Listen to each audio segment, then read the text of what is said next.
Puji Tuhan kalau semua baik. Dan sebelum kita memulai pelajaran kita hari ini, seperti biasa kita akan berdoa untuk mengucap syukur kepada Tuhan, dan Ibu mohon satu orang siswa untuk memimpin dalam doa. Silakan.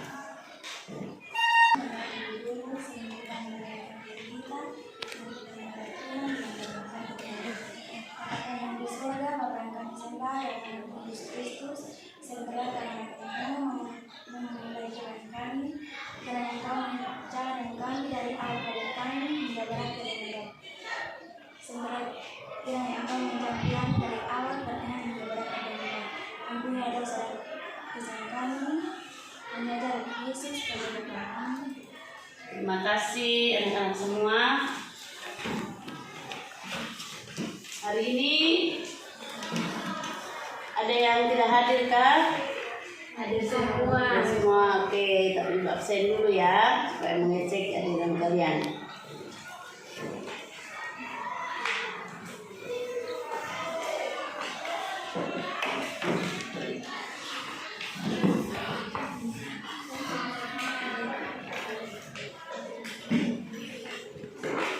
Senyum. Aki Banani, Alek Besila, Dulce Safis, Hana Cameo, Loni Lakusaba, Mitsir Lakusaba, Mona Kulit, Norma Adu, Renal Panala, Susandri Naloes, Fiandri Tupa, Widis Nice, Yori Suniwuf, Yudeven Obes, Irfan Hidayat. Jadi semua hadir ya. Baik anak-anak semua, hari ini kita akan belajar tentang gereja yang memperbaharui diri. Kalau di buku siswa kalian silakan buka di halaman 83. Ada juga bahan ajar yang sudah Ibu bagikan kepada anak-anak kalau tidak ada yang mempunyai buku dan tidak mendapatkan buku ya. Dan lebih khusus kita akan belajar tentang gereja dan, coba lihat di halaman 84. Gereja dan apa? Dan tradisi. Gereja dan tradisi. Ayo semua. Gereja dan Tradisi. Oke, gereja dan tradisi.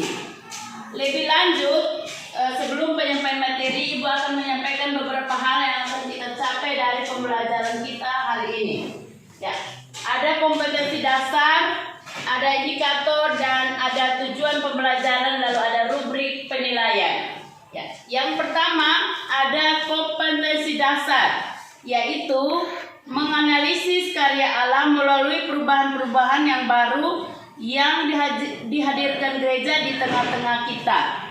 Yang kedua, ayo indikator. Yang pertama, menjelaskan pentingnya Perubahan dalam berbagai makhluk hidup sebagai sarana untuk bertahan. Yang 3.2.2 mengemukakan Sejumlah contoh bagaimana manusia mengubah hidup dan perilakunya agar dapat bertahan dari berkembang dunia. 3.1.3 Mengemukakan sejumlah contoh bagaimana gereja dapat berubah dan mengajarkan kepada orang Kristen dan semua orang bagaimana berubah demi kehidupan bersama yang baik. Oke. Dan untuk kali ini kita akan capai dua tujuan pembelajaran. Yang pertama, menjelaskan pentingnya perubahan dan berbagai makhluk sebagai sarana untuk bertahan. dan yang kedua, Mengemukakan sejumlah contoh bagaimana manusia mengubah hidup dan perilakunya agar dapat bertahan dan berkembang di dunia. baik, terima kasih anak-anak. Dan yang lebih lanjut yaitu tentang penilaian. Ada 3 penilaian yang Ibu akan kepada anak-anak dan itu akan terjawab dalam pembelajaran kita hari ini. Yang pertama yaitu melalui penilaian sikap. Yang kedua melalui pengetahuan, yaitu kita akan tes di akhir dari mata pelajaran kita, di akhir dari kegiatan pembelajaran kita. Dan yang ketiga ada penilaian keterampilan, yaitu berhubungan dengan sikap, pengetahuan, dan keterampilan.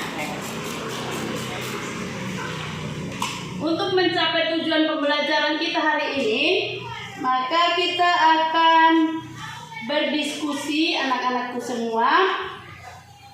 Tapi sebelum kita berdiskusi, silakan berbentuk kelompok.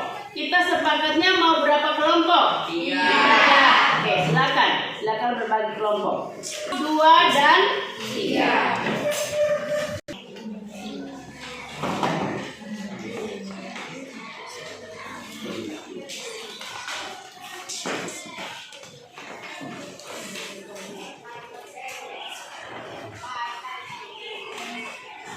Anak memberikan LKPD kepada kalian untuk mengerjakannya.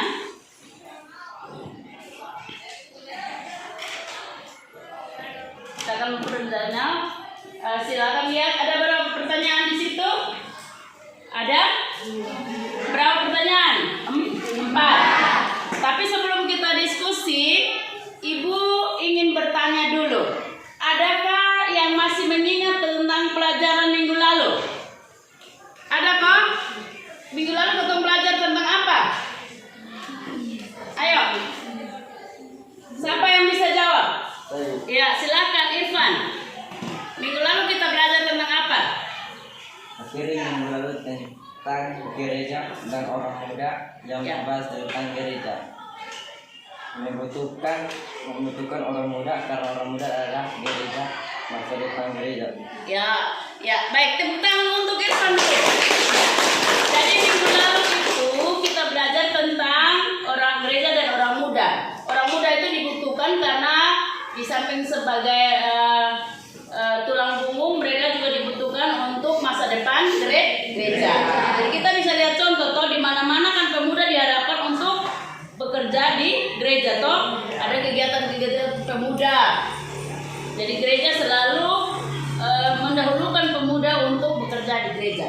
Baik, hari ini kita belajar tentang gereja yang memperbarui diri, tapi lebih khusus tentang gereja dan tradisi. Silakan adik-adik lihat LKPD-nya dan kita berdiskusi bersama-sama dengan menjawab 4 pertanyaan yang ada. Agar kita yang lain macam-macam silakan. semua umat Kristen, terutama umat Kristiani,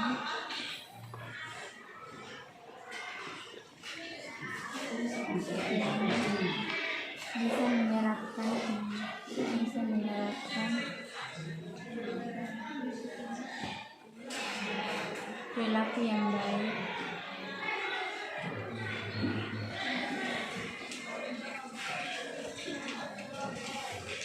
yang diajarkan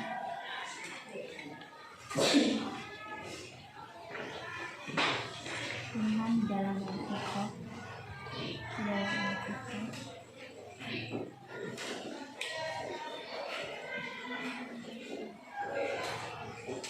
sebagai bukti untuk semua orang Kristen, sebagai bukti untuk semua orang Kristen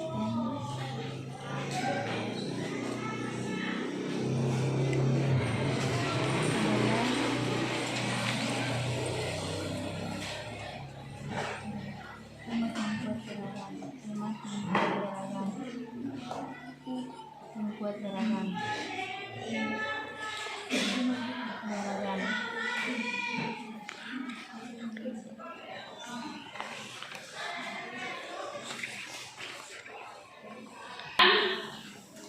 Dari 3 kelompok ini, kelompok 1, 2, dan 3, ada yang bisa mempresentasikan hasil diskusinya buat kita? Dari kelompok mana? Kelompok 1. Oke, silakan kelompok 1 menjawab pertanyaan yang sudah ada di lembar kerja siswa. Nomor 1. Apa makna dari pembarui diri? Memperbaiki, menjadi baru atau mengganti, menjadi guru, menjadikan diri lebih baik. Nomor 2. Mengapa kucing harus diikat pada saat berdoa di asrama? Karena setiap kali kepala biara dan murid-muridnya mengadakan doa malam, dan setiap kali kucing di biara itu selalu datang mengganggu mereka. Karenanya kepala biara menyuruh mereka mengikat kucing itu setiap kali waktu doa tiba. Nomor 3. Haruskah murid-murid mencari kucing lain ketika kucing yang diikat itu mati? Karena itu sudah menjadi kebiasaannya mereka. Nomor 4. Apa arti cerita ini bagi kehidupan gereja kamu sehari-hari? Artinya agar kita semua umat Kristiani bisa menerapkan perilaku yang baik yang diajarkan Tuhan di dalam Alkitab sebagai bukti untuk semua orang Kristen adalah umat yang taat beragama. Oke, terima kasih banyak untuk kelompok 1, kelompok 2 dan 3 bagaimana? Pas atau ada yang mau bantu menjawab? Ya, jawaban kalian bagaimana? Mirip. Oke, baik. Terima kasih. Nah, kita tepuk tangan dulu untuk kelompok 1. Kelompok 1, 2 dan 3 sudah mengerjakannya dengan sangat bagus dan jawabannya sudah sesuai dengan pertanyaan yang disajikan di bahan atau lembar kerja peserta didik itu. Dan untuk membahasnya lebih lanjut, Ibu akan menyampaikan beberapa hal penting tentang pembelajaran kita hari ini. Silakan adik-adik lihat di buku ajar atau buku siswa dan juga bahan ajar yang sudah ada di tangan adik-adik. Ya. Pertama kita belajar tentang cerita kucing dan biara lewat hasil diskusi yang sudah dijawab oleh kelompok 1 tadi. Berarti benar bahwa mereka selalu mengikat kucing itu saat beribadah, saat berdoa, karena itu sudah menjadi kebiasaan mereka. Nah, itu sudah sangat jelas bahwa kita belajar gereja dan tradisi. Silakan lihat di bahan ajar atau buku siswa kalian. Kita belajar gereja dan tradisi. Cerita tentang kucing dan biara itu menjadi kebiasaan turun-temurun saat yang tanpa sengaja muncul dijadikan suatu kebiasaan. Jadi aktivitas ini selalu terjadi saat mereka mengadakan doa malam. Nah, kata tradisi ini adik-adik berasal dari bahasa Latin, yaitu kata apa? Traditio. Sesuatu yang diwariskan. Oke, Ibu ulang dulu. Satu orang bisa kasih kuat. Ya, tentang apa? Bahasa tradisi ini berasal dari bahasa Latin. Apa? Traditio. Traditio. Ya, traditio. Artinya Sesuatu yang diwariskan. sesuatu yang diwariskan.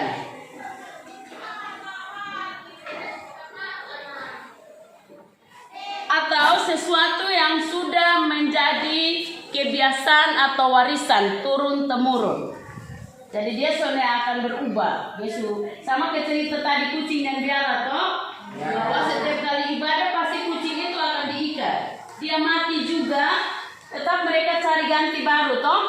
Untuk karena itu sudah jadi kebiasaan, tidak bisa diganggu gugat lagi.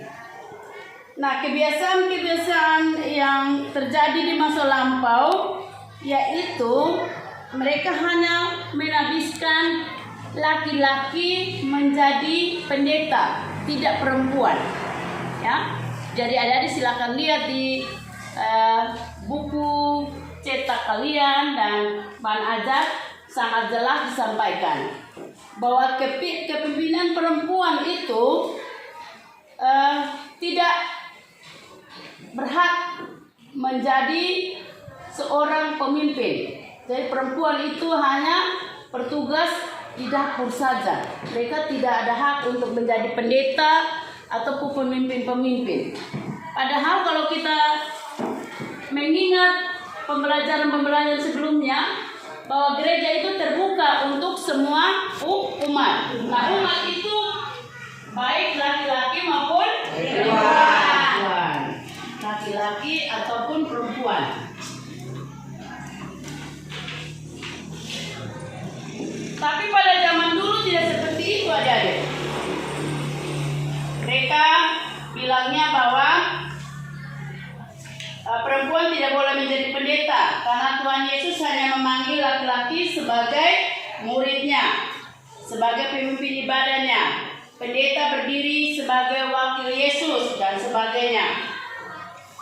Ada juga yang menganggap bahwa perempuan dilarang menjadi pendeta karena dianggap tidak layak dan tidak cocok.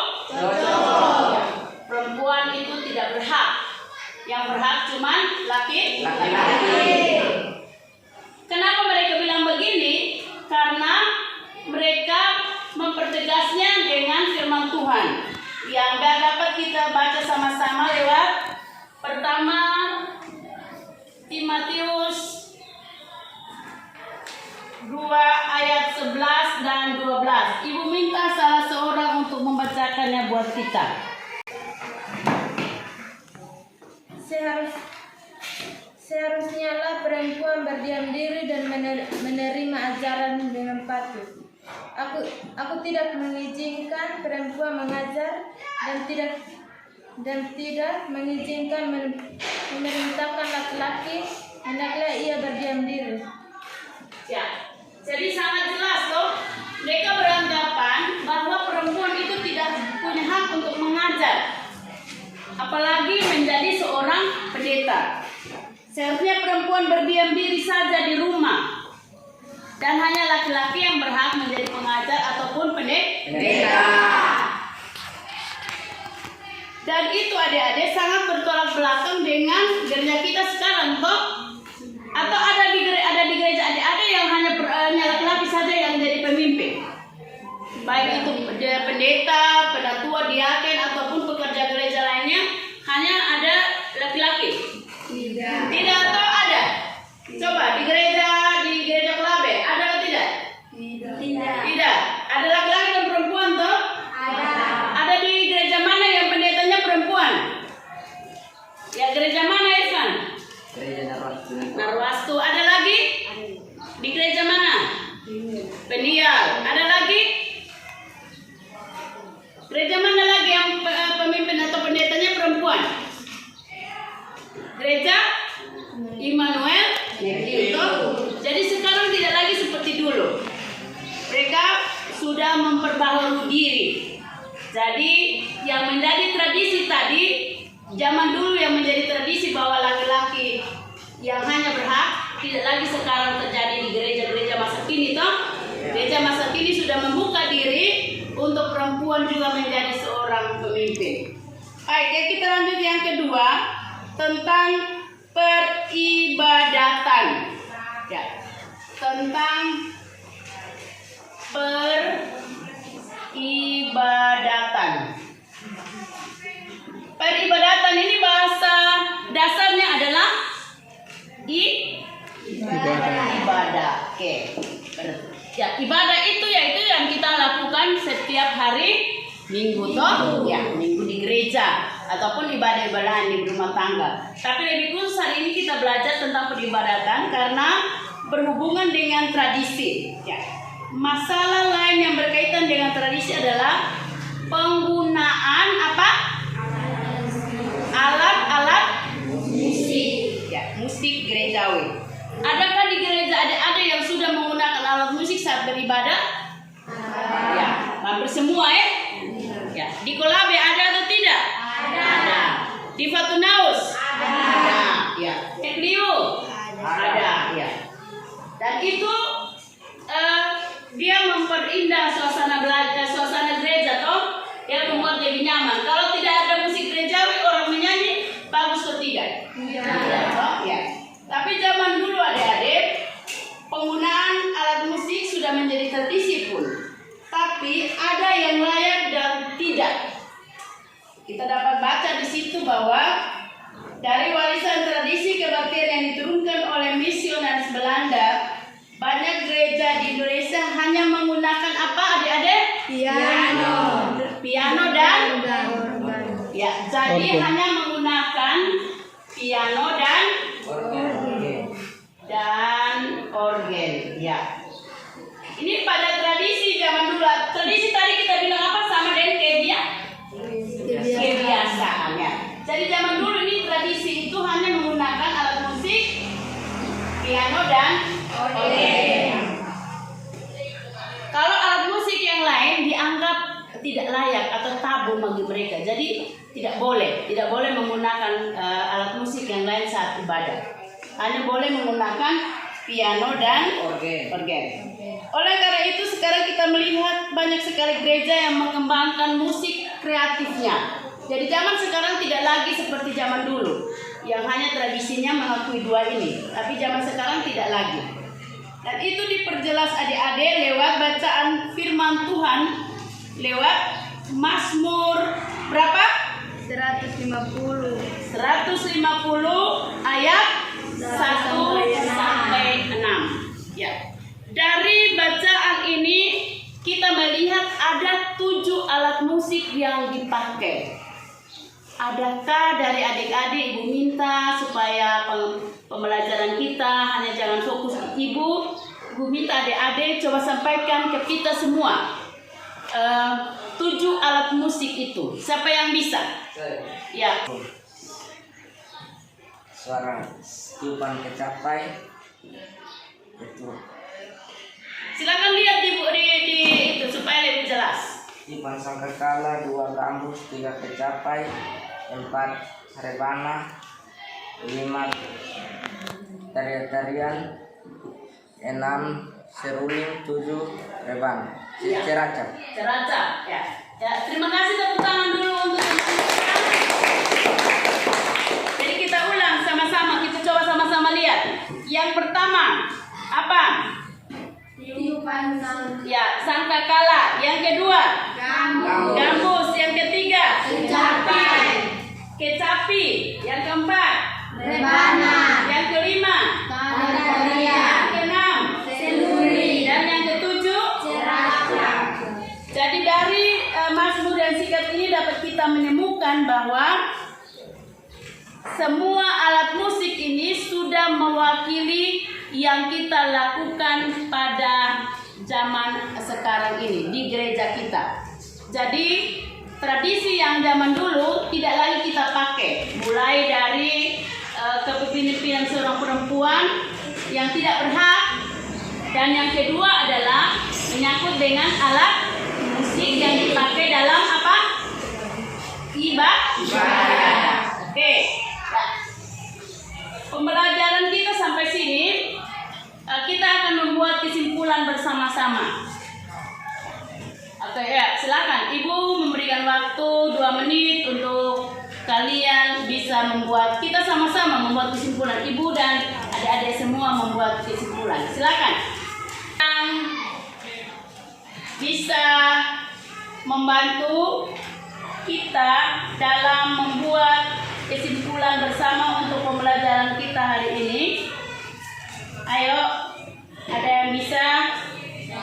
Ya, silakan adik. Dari pembahasan di atas, kita dapat simpulkan bahwa teologi adalah suatu pikiran yang terus berkembang dan terus mengalami kritik. Para teologi ini belajar dan tidak berhenti dari sebuah pikiran apa saja yang menerima tanpa kritik.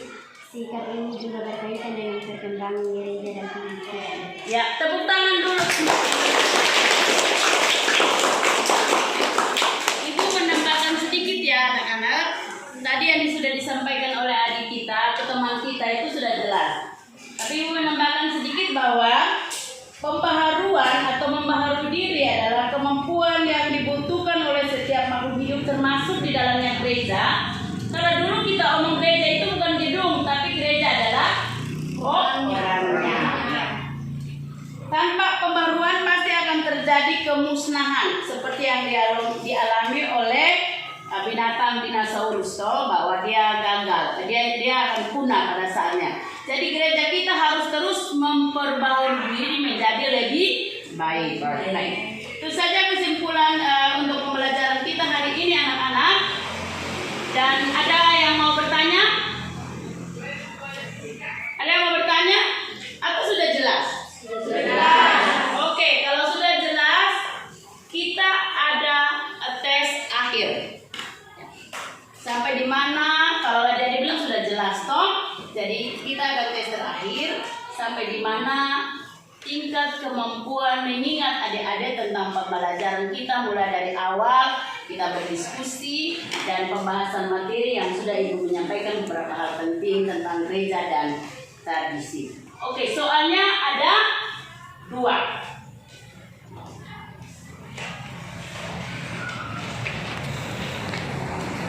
Ya. Ibu tuliskan di papan tulis ya.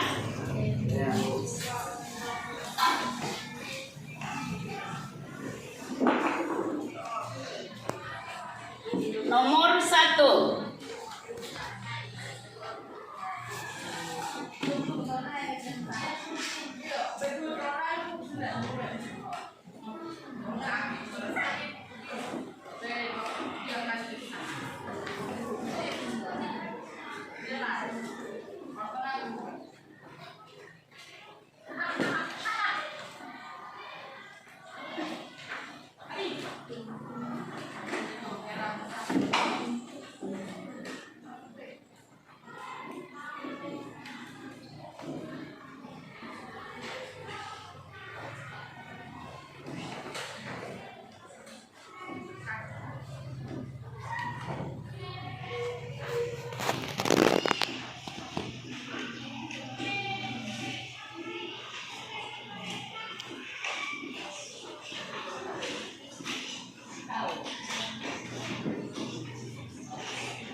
Ya, ini 2 pertanyaan adik-adik. Yang pertama menjelaskan pentingnya perubahan dalam berbagai makhluk hidup sebagai sarana untuk bertahan. Yang kedua, menyebutkan sejumlah contoh bagaimana manusia mengubah hidup dan perilakunya agar dapat bertahan dan berkembang di dunia. Silakan menjawab. Tuliskan di kertas dan kumpulkan kepada Ibu.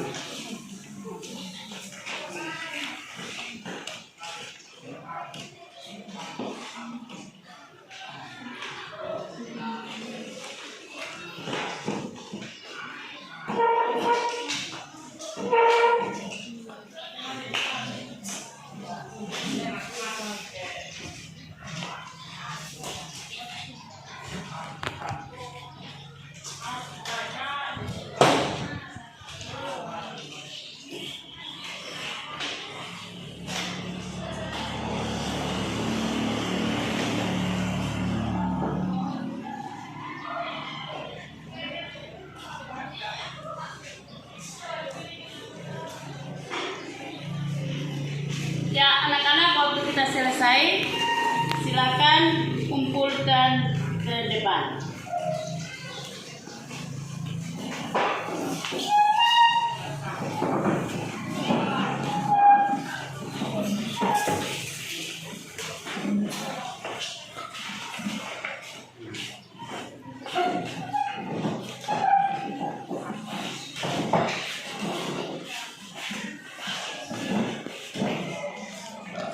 Ya, sudah semua? Semua sudah kumpulkan? Sudah. Ya, baik. Sebelum kita menutup kegiatan pembelajaran kita hari ini, Ibu menyampaikan untuk pembelajaran minggu depan, yaitu kita akan belajar tentang meneladani Kristus dalam pelayanan. Jadi bahan ajarnya itu adik-adik bisa lihat di halaman 99 di buku siswa kalian. Jadi bahan Alkitabnya silakan baca di rumah. Matius 8 ayat 23 sampai 27, Markus 16 ayat 9 sampai 18, dan juga Lukas berapa?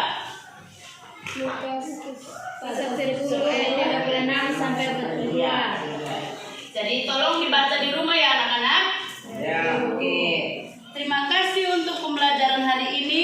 kita mengakhirinya dengan doa yang akan dipimpin oleh seorang siswa.